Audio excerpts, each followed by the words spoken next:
Thank you very much for joining the webinar. It's really delighted to have you join us. This webinar is the second webinar in our series of our Talking Climate project. And just to give a bit of a reminder of what that's all about, our Talking Climate project is a citizen science project exploring how to have conversations about climate change. It's a collaboration between ourselves, Climate Outreach, and the Alumni Association of Climate Kick, who are the funders of this project. And we ran a first webinar about 2 months ago, exploring the data and the evidence base that exists on how to have good conversations about climate change around about 2 months ago, and that's online, and you can explore that if that's not something you've looked at before. And what this webinar is now is a report back on all the experiences and analysis of everybody who's gone out and had conversations as a result of that advice and fed back to us via a number of different surveys, which I'll explain in a little bit more detail. And what we're trying to do is to produce a kind of really definitive guide as to how to have good conversations about climate change, which we will then be working on as a result of this webinar, and any feedback that you give us is going to be really, really valuable, which is going to be produced a little bit later in 2019. So just to give a little bit of an outline of who we are, Climate Outreach is a charity based in Oxford in the UK, and we work on the social science of climate change communications. In other words, we think about how can you talk about the climate crisis to different sorts of people, to different audiences, recognising that for quite a long time this was a conversation that has been quite within perhaps quite a narrow band of society. A lot of people who are concerned have maybe often sort of shared similar values, and we think about how can you talk to people from different countries, from different parts of society about the climate crisis. We think about on quite a different number of levels. Think about advice, training, research and engagement. So we work from a sort of grassroots level with campaigners, all the way up to working with the Intergovernmental Panel on Climate Change and even organisations like the World Bank to think about how to communicate most effectively about the climate crisis. And one of the pictures there is of some narrative workshops and focus groups that we have helped to run in India. So we're also thinking about parts of the world where traditionally not a lot of attention has been paid to how people care and think about the climate crisis, and we believe that we should be thinking about how you talk to and engage and talk with and engage people from all around the world. So as a part of this project, our Talking Climate project, as I said earlier, we ran a first webinar and gave a kind of basic set from what we could understand of what the evidence shows us of how to have good conversations about the climate crisis. And that's obviously a response to the moment in which we find ourselves when there's increasing concern. And we really found that this is something that really people are really feeling a need for. So when we initially advertised this project, we didn't advertise it, didn't sort of push it very strongly, and we found that we had nearly 550 people sign up from 56 different countries in just a few weeks, which was a real surprise to us, and I think kind of really shows the need for this kind of work. In terms of the people who have then gone through and worked on the project over the summer, we had 175 individual conversations described in detail and fed back to us. And 52 people, so that's about a tenth of the initial group, filled in the final surveys detailing 604 conversations over 14 countries. So that's been, overall, we've had about 30,000 words of feedback. So if you have written stuff that isn't mentioned in this webinar, I do apologise. It's been quite a lot to get through, but it has been really fascinating. And I really want to thank everybody who has participated and sent us your thoughts, because we fully appreciate them, and some of them are quite moving to read. So the countries that are data, and this is the most recent data of people, the 50 people who fed back. This is just a little map showing where most of that data has come from. And as you can see, the majority is from the UK, but we've also had feedback from all different parts of the world. And we hope in the future, as we expand this project, we can think more and more about how conversations can happen in all different parts of the world. So I just want to give a little bit of a quick recap, and this is going to be a very speedy recap for anybody who hasn't seen the first webinar. And if you haven't, I really do advise that that you look. You can see in the bottom left-hand corner our first training webinar, How to Have a Climate Change Conversation, is online on the link that's there. But of course, you can also just Google it, and we're happy to send you a link if you find it difficult to get a hold of. And what we did when we were preparing for that webinar is we looked at quite a wide diversity of evidence that's out there. So our work at Climate Outreach is based on at least 2 decades worth of research into how you effectively communicate about climate change. People have been looking at this since the 1990s. But we also dug into, as well as looking at that very strong evidence base, we dug into principles of non-violent communication. We dug into even principles of advice given to people who are working in sales, or advice for people who are trying to explain their sexuality or their faith, having different sorts of sort of difficult or complicated conversations. And when we looked into all that advice and evidence base, we did find really quite a lot of common threads. There wasn't a lot of contradictions in thinking about how you do have really good conversations. So we laid this out in a set of advice in the first webinar. I'm just going to go through that very quickly. The first bit of advice was thinking, pick your moment. In other words, don't want people to be kind of feeling off balance or like they don't want to be having a good conversation. Because it doesn't really help knowing yourself. So feeling that it's kind of being aware of yourself and your own vulnerabilities. And even if there are some contradictions between your behavior and your beliefs, just being kind of aware of them and calm about them and willing to talk about them. Often when we run this webinar in workshop form, we help people to thinking about how they tell their story. In other words, how you tell the story of your own engagement on climate change. And I found this really helpful because what it can help with is this kind of feeling of that you have to know everything in the world there is to know about climate change. You have to know how much sea level rise is going to exist by 2050 or something in order to talk about it. But what we don't need to know all those facts. What we do need to know is our own story and how we have been affected by what we found out about climate change. And then finding out what you have in common with another person and connecting with them. And I think this is linked to these number 6, 7, 8 here, respecting your conversational partner, asking questions and listening to them, and avoiding blaming and shaming them. And of course, it's the conversation about the climate crisis is often a conversation that's very infested with sort of people feeling they have to attack each other, people feeling very criticized, people feeling that they know more or less than other people. And what we're trying to think about here is that that can be very destructive to connection with different people and to really having good conversations. So it's trying to find ways of getting around that and kind of respecting to and listening to each other. We also talked about talking about specifics. The climate crisis, talking about the climate crisis really is talking about everything in life, beers and holidays and hospitals and everything else. And it can be a conversation about nuts and bolts, and then rather than thinking something kind of ephemeral and in the future.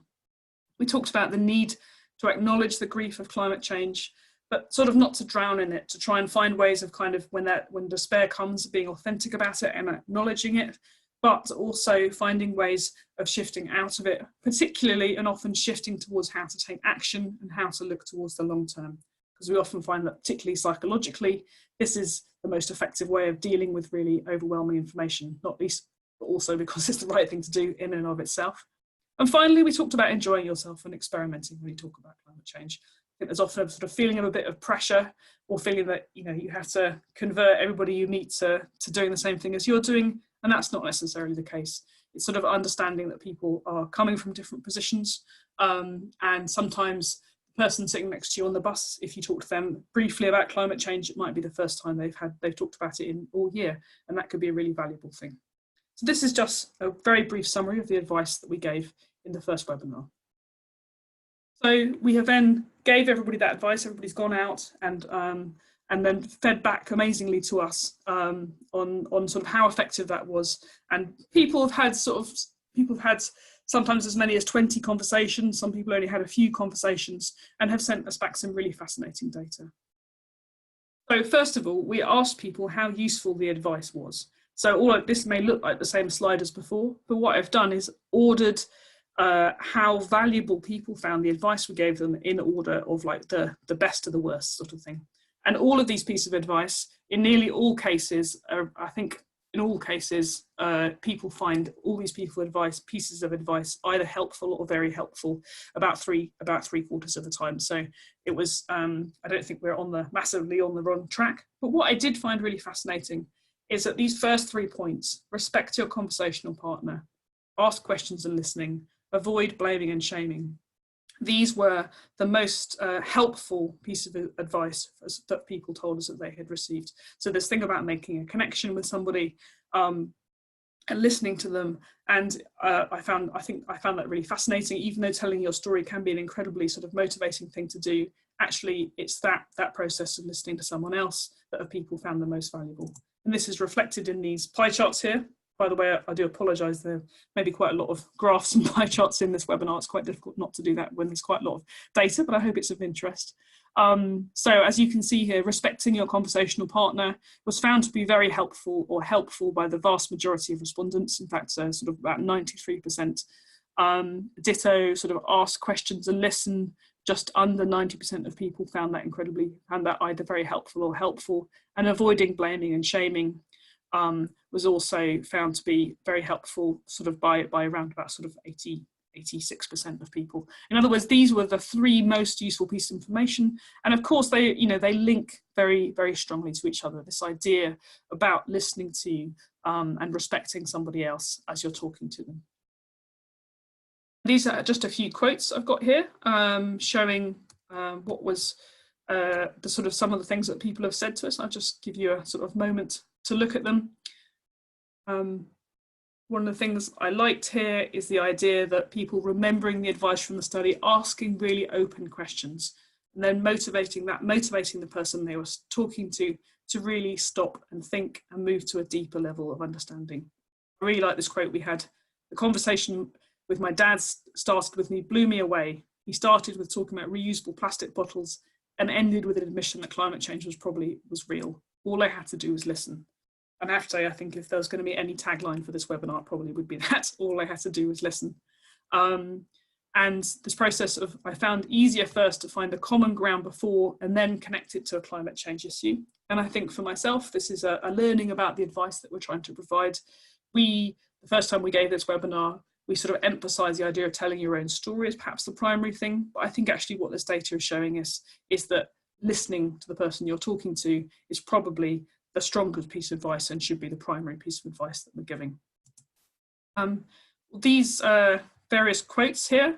Also, what I'm trying to illustrate here is that quite a lot of people showed us how surprised they were by the conversations they had with other people. And mostly sort of surprised in a relatively positive way. In other words, people turned out to know more than they thought they would know about climate change, to have slightly different opinions to what they thought about climate change. But sometimes people were more sceptical than they expected. But when we did ask people, were you surprised? We got quite a lot of positive responses by people saying they were really surprised. And I think that's quite an interesting lesson for kind of realizing that people aren't necessarily always going to conform to stereotypes or to form preconceived judgments about them, that people are entering this all-consuming topic from all sorts of different perspectives. And I did have quite a nice video that somebody sent us when they were describing this, but unfortunately I think that isn't going to work on the webinar, so we've had to take that out, unfortunately. And I think in terms of this question of, whether it feels surprising, whether it feels like something that we didn't expect, it is worth sort of reflecting on the evidence base that we know about climate change at the moment, and we know about people's perceptions, because for those of us working in the sector, we're almost having to sort of change our slides by the day in terms of people's understanding of the climate crisis, because more and more polls are coming through showing that people are really concerned, and they're really concerned about the climate crisis more than we realised, and that the awareness is more than we realised. Awareness is the process of going up, and it's not just in the Western world. So most of the statistics here are from a YouGov poll that came out just a couple of weeks ago, showing that climate change will have an impact on my life. 70% of people in France agreeing with that, about 60% here in the UK, China 76%, Egypt 85%, and what we're seeing, perhaps unsurprisingly, is that in those parts of the world where people are likely to be more affected by climate change and are being more affected by climate change now, they are expressing greater levels of concern. So the slightly more in-depth knowledge that we have here in the UK about what's changing to people's comprehension of climate change are likely to be reflected elsewhere in the world. And some of the polls that we've seen this year in the UK really have been, really surprising. So we saw 2 different polls. We've had at least 60%, and in one poll, about 66% of people agree with the statement that we're facing a climate emergency. and some other polling which has really been quite interesting, showing changing perceptions of people's concerns about what are the most important issues facing the country. And this is important because in the past, what we've seen is that if you ask people if they're worried about climate change, they say yes.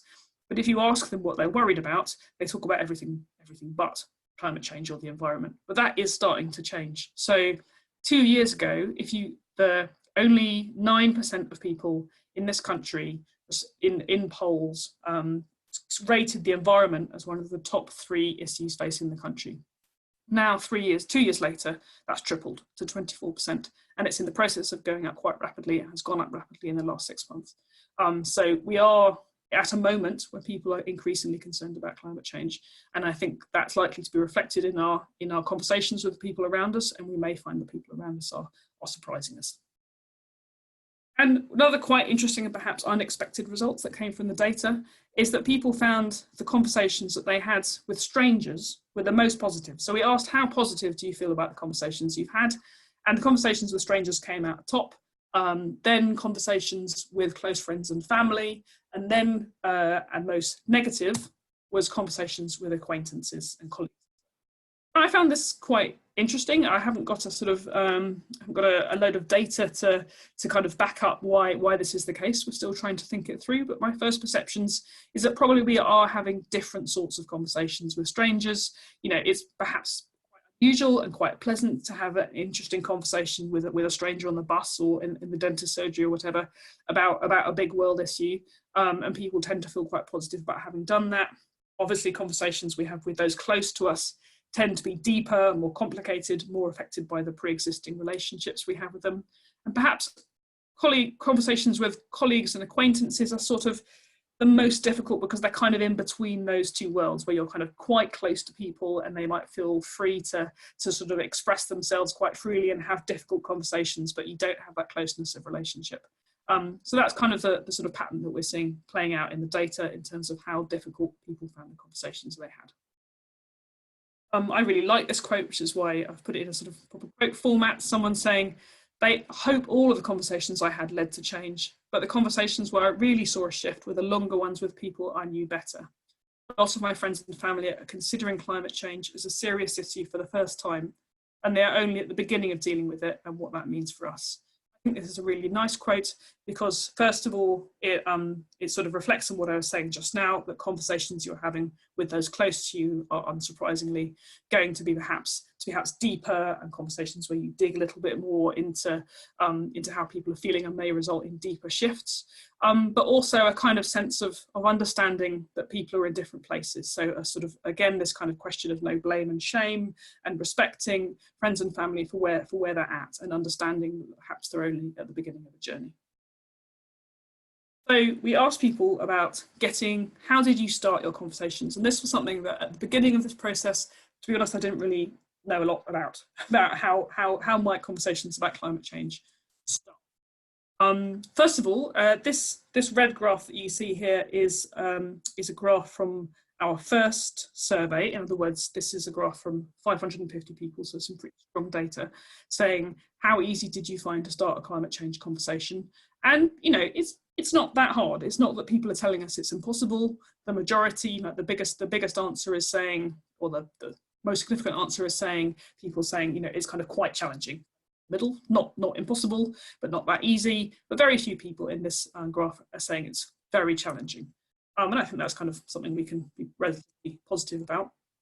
But then we asked people, what is difficult about it? What are you finding hard about having conversations about climate change? I think it's worth pointing out both the previous graph and this graph, the same pattern in the data we saw in the sort of 550 in the big survey and in the smaller survey of 50 people at the end. Really, the patterns were about the same. So this graph is reflected of 50 people, but it was more or less the same. From the 550 people, we got the same result. That the reason why people said, what's difficult about having a conversation about climate change? Why aren't you doing what you're finding hard about it? People don't know what to do about climate change. And the second result, people don't like feeling guilty about climate change. And the third one, people don't like talking about scary things. This was really interesting and a little bit of a surprise to us. The question of, you might think that out there at the moment, there is vast amounts of kind of advice about how to reduce your carbon emissions, you know, how to travel differently, how to get involved in various protest groups. In other words, you know, to do something about climate change. You think that there is a lot out there. But actually, I think for many of us, it can feel quite an overwhelming issue. It can feel difficult to do something which is consequential to the strength of the challenge, you know, which is really enough, and it can feel quite overwhelming, and people aren't sure what to do that's in line with their own values and their own lives. And I think that's what we're seeing playing out here. The idea that because it's very hard for some people to find a way into doing something about climate change, to find that they've got their own route into doing it, and that is kind of sufficient and enough, then if you're not doing anything, you feel like you don't really want to talk about the fact that you're not doing anything. And I think that's quite an interesting. And then if we're reflected in quite a similar way, we asked people a qualitative question, in other words, to explain how their conversation started when they did have conversations. And then we've sort of gone through those answers and categorized them. And by far the majority, the biggest amount of the conversation starters was talking about something that one of the participants, mostly the person who was involved in doing this project with us, were doing about climate change. So whether they were changing their diet, whether they were engaged in a protest group, whether they were changing their travel habits or whatever, that was the sort of the most significant, the most common way that people were starting conversations about climate change. But also they were reflecting on current and observed impacts of climate change, reflecting on the world around us and seeing the effects. But also, and then getting below, there's the kind of direct approach, which did come out in this project because people were participating in a project. So quite a few people were just going out to friends and family and saying, I'm doing a project where we're talking about climate change. Do you want to have a conversation about climate change? But I think it's interesting that, you know, we're getting to kind of the lower end of the scale when we're thinking about the future impacts of climate change, and also thinking about kind of contributing factors that you're not doing anything about. So traffic or emissions that are happening now that no one's engaging with, and even plastics, which has obviously been a major part of the environmental debate over the last year. Actually, very few people mentioned it as a starting point for a conversation about climate change. Just to dig into this a little bit more, you can see here the sort of slightly more detailed understanding of the ways in which people started talking about what they were doing as a way of starting conversations about climate change. So common ways in which people were talking about it is some people who fed back to us are involved in some way in their job, like myself, for talking about climate change. Some people also talking about their flying habits, diet, or their involvement in the protest group Extinction Rebellion, which quite a few people were who fed back to us. And I think that was really interesting. Again, this comes back to the question of, you know, what am I doing? And if you're doing something, it's easier to have a conversation about the fact that you're doing it, even if sometimes that feels like that's you know, it's not enough for the case of the challenge. And it does reflect what we understand about the research, which is that as people, we may think that we're kind of very rational and led by facts, but in fact, what we're doing is often how we often shape our beliefs about what we do. So for example, if somebody owns a bicycle because they live in a city and it's not that convenient to have a car, they may think of themselves as somebody who's a little bit more green as a result, even though they've made that that decision for sort of convenience reasons. That affects how we view the world and how we view ourselves. So those of us who are participating in some way of reducing emissions are therefore more likely to talk about that to other people and more likely to have a kind of like good starting point. Then we just broke down a little bit as kind of reflecting on the impacts we see around us. So impacts on nature was a little bit, and there's the old British traditional of like talking about the weather, which obviously is a starting point for certain conversations. And just to sort of break this down, it will give examples of people talking about it. Somebody talking about, for example, how they were using meatless Mondays and used that as a starting point to being a vegetarian. And then somebody who was involved in Extinction Rebellion talking about how that was now a major part of their conversations, and they were using that as a kind of tangible starting point. And I think it's interesting, this point of kind of tangibility of being a part of something that you can talk about, then that gives you a way in to starting to have conversations. You have to say, and I think perhaps all of us who were involved in this conversation can understand, is that it's never going to stop being hard. It's never going to stop being an overwhelming issue. And we sort of broke down the individual feedback and conversations we had to see how many of those conversations were difficult specifically because the issue started to feel really kind of overwhelming and really difficult to deal with. And we got a relatively high result of 16% of people said, this conversation was really hard because we got stuck, because we felt overwhelmed by the issue. And I think this quote came here, someone saying, in some cases, it was difficult to overcome the feeling of powerless, blame turning to an outrage, and the result of that, feeling stuck and asking for advice on that. And it is a really difficult, I mean, we can't take it away, and it is a really difficult, I think, situation to give advice on. I think one thing that's worth commenting on in this, and something that I often find motivating myself, is the understanding that as people, we are very motivated, not by facts and figures, but what we see the people around us doing, what our peers do, what people that we trust do. We often talk in climate communications about the idea of the kind of trusted messenger, people who understand our values, who understand those are the people that we're often very motivated by and listen to. And I think if it can feel very overwhelming to think that the actions that we take as individuals are kind of out of kilter with the extent of the challenge, it's worth remembering that even that the conversations that you have about the things that you do can therefore be much more significant because they will affect the people around you. So I'm not sure if that really helps that through, and I think this is an element of the climate change conversation that we have to deal with. We're often sometimes going to feel overwhelmed, and I think authentically, as we said in the original advice, authentically acknowledging that and understanding it and trying not to drown in it is probably the best way we can do. But again, people's feedback and thoughts on this is really appreciated. On a sort of slightly more positive note, thinking about this, we asked people how many of the conversations moved your conversational partner close to action. And we really see in this result that we're looking at the vast majority here. So only 15%, 16% of people said none of them moved the people around them closer to action. So I think we are seeing, some definite results, and I haven't included the very positive feedback that we got when we asked people if they thought it was worth having climate change conversations, partly because I think we were a bit pre-selected in this group. People that participated in this project are quite likely to believe that in the first place, but it was a very strong positive result. And we do see from some of the quotes that the conversations people are having are prompting others into taking action, moving society.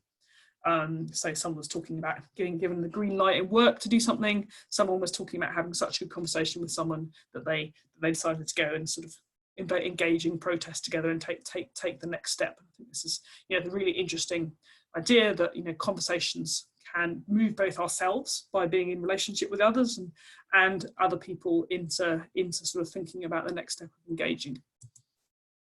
I think I have a question, and it's perhaps a reflection of wider questions. At Climate Outreach, we often think about messaging and narratives and how they talk to different sorts of communities. And a question that was raised by a couple of people was the idea of gender, and saying, is the climate change debate perhaps something that's framed as in something which is relatively feminine, or the idea of taking action is seen as feminine? Someone pointed out that when they went to the AGM of their local citizen energy cooperative, it was 75% men. Or if they go to sort of other kind of environmental events, it's going to be 75% female. I'm not kind of giving any definite answers on this. There have been a study which came out early on in the summer, which showed that men were more likely to see the idea of recycling as kind of sometimes a feminine job, and that kind of put off some men into engaging. And I do think it's worth thinking about how language and the framing that we use to talk about different issues can be genderized and can put off certain communities without people thinking about it. So the last section of this webinar, I just want to talk about the kind of future plans that we have for this project and future support that people asked us for as a result of engaging in this project, because for us this is very much like a part of a process and a part of trying to create a project which is going to really support people in the future. We asked people, what support do you need to go on having conversations about climate change in the future? And the most significant answer that we got was a community of people to talk to about the experience of having conversations. And the second one after that was clear advice on how to have good conversations. It's really, it's really in line with our understanding of us as how people operate, that we're very motivated by the people around us. We're motivated by what we see our peers doing. Just a moment, I'm just going to drink some water.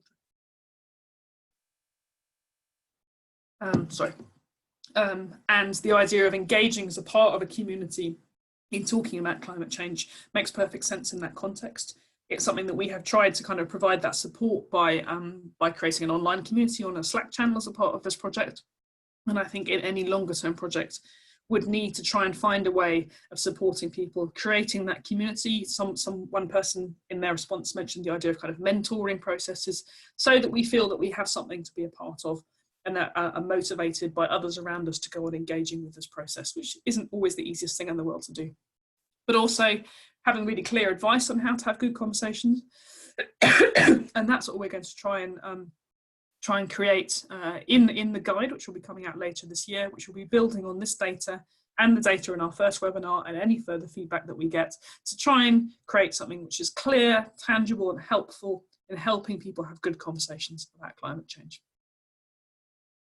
And I think this quote reflected something that quite a few people said to us, which is, we said, what's the piece of advice that you found the most helpful?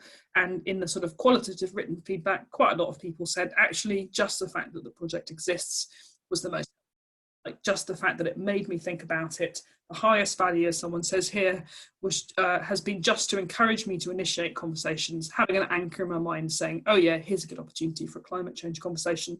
And I have to say, my own experience of engaging with it was exactly that. Sometimes there's a bit of an internal barrier and you think, oh, it's going to be a little bit difficult. I'm not sure if I want to. But having a community to be a part of, or a project that you're a part of, can help give you that push to do something. Quite a few people asked us for scripts. So said, sometimes you can get really stuck in a different conversation. Is there a way of providing actual kind of definite scripts that you can learn that can help you think your way through? And of course, it's hard to be too prescriptive. It's hard to be too prescriptive about what we say in different conversations, because so many of them are different, and I think it would be a mistake to try and script our way through it too much. But sometimes it's having those kind of stock phrases that can help us sort of over the hump, as it were. So some of the advice that's given here, this sort of scripts that we've drafted out, is similar to some of the stuff we thought about at the beginning of the summer. But some of that has also come from feedback from the questionnaires. So, for example, somebody suggested that there's a phrase that they use quite often when they're talking to people, was saying, yeah, I hadn't really thought about that before, or thought about it in that way before. That's when they're talking to someone that potentially they don't agree with, and it's a way of kind of drawing out the conflict from having a conversation about climate change, rather than kind of getting into a head-to-head and still continuing to respect them. Another way that has been suggested is if you're talking to someone as saying, what do you think about that, as ways of kind of pulling them further out. So all these kind of bits of scripts are laid out in this slide, and that's something that we're going to be kind of digging into a little bit more as we produce the guide. But I think that is something, again, interested in people's feedback. That is something that we're interested in, kind of how people. What people feel they need. One idea that was suggested to us is that is that you can get somebody to listen to you having a conversation and get them to think about what phrases you might have used, which might sound quite strange, but I think that kind of like collaborative thought process can really help us sort of start to work out what are the phrases that are helpful for us. So the next steps. As many of us know, that there's loads of resources out there on how to engage more deeply with thinking and talking about climate change. Good, there's really good psychological support for people who are finding it really difficult on an emotional level. There's some fantastic guides, and Climate Outreach is the author of many of these, and of books, more in-depth books that you can dig into. But what we're trying to do with this particular process is create a piece of work that's tangible and pragmatic, that can help people have better conversations about climate change, and that will be suitable and appropriate for people of different cultures and of different backgrounds. So what we're going to be doing in the short term, as I've said, is producing a guide based on this data, and that will include some scripts, as I was just talking about. What we'd like to do in the longer term is to produce a kind of workshop structure that people can deliver in their own community, so we can kind of experiment with having conversations. Something, for example, it's really helpful for people to start kind of digging into telling their own story and how that feels. And as I said, providing that kind of sense of community support. So that's something we'd love to do in the longer term, and we're sort of basically seeking the funding to try and do that right now. But that's our plan, and that's what I personally feel like would be valuable as a result of this project. So that's the end of the feedback on the data, and I'll hand over to Frances to see if there's any questions. Okay, thank you very much, Robin. So we've got a good group of attendees from all over, from Berlin, Woking, Johannesburg, Italy, and do continue to send in questions if you think of any in the next few minutes. So we've got a couple, one from Leanne. She says, what did you find most surprising from the results that that you found that we had coming in? Yeah, that's an interesting question. I think the result that I've kind of told my friends about the most, which I think is often the sort of good benchmark of this kind of thing, is the result about the greatest challenge that people faced in talking about climate change. I hadn't really expected that would be people feeling that they didn't know what to do about it. And I guess this probably reflects my own background and experience of working as a professional in this area, kind of feeling like surely there's loads of things you can do about climate change, isn't it, all over the internet? But kind of understanding the deeper psychology of that, and the deeper fact that people come from different backgrounds and don't necessarily know where to look on the internet or know what kind of action to connect with. And to me, I feel like that's a real fundamental truth, is that one of the core parts of kind of initiating really good conversations about climate change and universal engagement and action is helping people to find their own route into how to take actions. So for some people, maybe that means engaging in a sort of mother and baby group where you talk about it, or joining a community gardening, or changing their travel habits. And for some people, it will be being part of wider political groups. But that's going to be different for different people. And I think something that we've kind of failed to do as a society, I think, is help us all to kind of engage with this in our own ways, so we can all find our ways into working out what it is that we can do. And I didn't expect that to be so fundamental to how you have conversations about it, but I think that has proved to be the case. Great, thank you.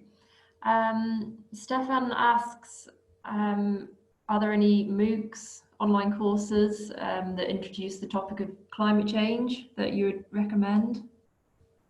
There are, and rather than list them now, it probably would be better to try and to send some lists afterwards. There is a podcast which is quite good, which is based in the States, and I would recommend Catherine Hayhoe's TED Talk. That's a really interesting one to listen to. And so perhaps rather than kind of reading them all off now, it might be better for us. We'll send you one final kind of leaflet afterwards, which will include some of the kind of resources that you can reach into to help you with this. Great, thank you.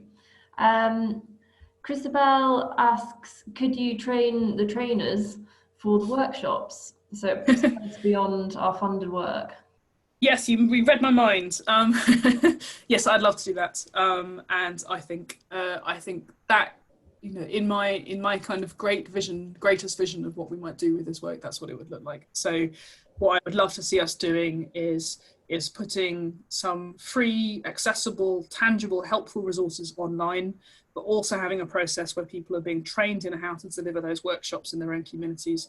And that's particularly because we have played around with this in kind of webinar format and in this project, but in this process, we've also been running this in workshop format at various points, sort of as it's come up around the country. And my own view is that the best sort of workshop that we could run would probably involve 3 hours and 20 people or something like that. In other words, quite intensive, and really allowing people the time to kind of dig into telling their own story, to listening to others, to role playing, to pretending you're talking to your Uncle George, you argue about it, to kind of that kind of process. And then I think those workshops could hopefully be really valuable, and that's something that we could roll out if we got the chance. Thank you. We've got a nice quote and a question from Etor. So this is a quote from Benjamin Franklin saying, "Tell me and I forget, teach me and I may remember, involve me and I learn. Quote from Franklin, how can we inspire people across the globe and societies? Goodness, that's a big question. Mm-hmm. Yeah, well, I mean, I think you're right that the quote sort of answers the question quite nicely. Something that has struck me, I think, through my own experience, is how profoundly the people around you are affected by the actions that you take.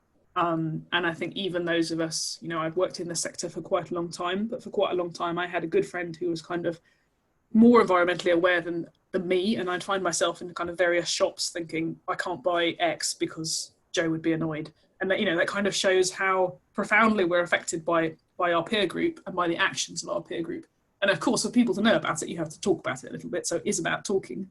But it's, I think, by taking actions, whatever those actions are, that feel appropriate to us, we show the people around us that it's possible. That it's possible to have a fantastic holiday and not fly, that it's possible to be a part of a protest group and meet an incredible community of people. And that's kind of a role. Sometimes it can feel a bit uncomfortable, but I think that's kind of a role that we often play in our peer groups if we care about this kind of stuff.